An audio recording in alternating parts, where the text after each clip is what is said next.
আসসালামু আলাইকুম।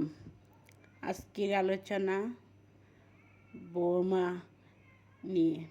বৌমা যারা আছেন, মেহেরবানি করে শাশুড়ি মাদের যত্ন নিন।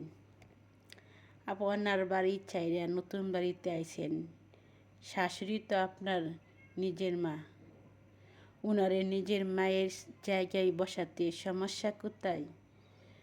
বৌমারা খেয়াল রাখবেন, আপনার শাশুড়ির সাথে যে আচরণ করতেছেন, আপনার বয়সকালে ছেলের বউ সেই আচরণই করবে।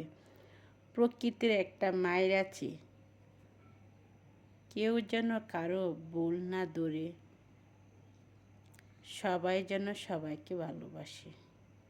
শাশুড়িরা আসলেই বেশি কিছু চায় না, মাঝে মাঝে শাশুড়ির মাথায় উকুন দেখা, ওই চুলে তেল লাগিয়ে দেওয়া,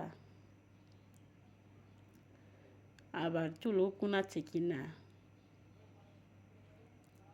এগুলো করে দিয়েন।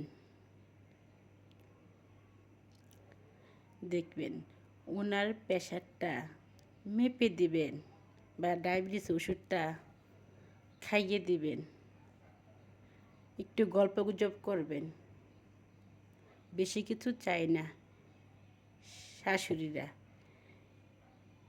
বৌমা শাশুড়িকে মায়ের স্থানে রাখবেন, আর শাশুড়ি মা বৌমাকে মেয়ের স্থানে রাখবেন। অল্প কিছু টিপস কাটালে কিন্তু শাশুড়ি মায়ের মন জয় করা যায়। তাহলে প্রতিটা ঘরে অশান্তি সৃষ্টি হয় না। যেমন শাশুড়ি মা বৌমাকে নিজের মেয়ের জায়গায় রাখুন। আর বৌমাদের বলছি, বৌমারা তোমরা শাশুড়িকে নিজের মায়ের স্থান দাও, তাহলে দেখবা প্রবলেম সলভ। একদম কোনো সমস্যা হবে না, প্রতিটা ঘরে আনন্দ উল্লাস থাকবে।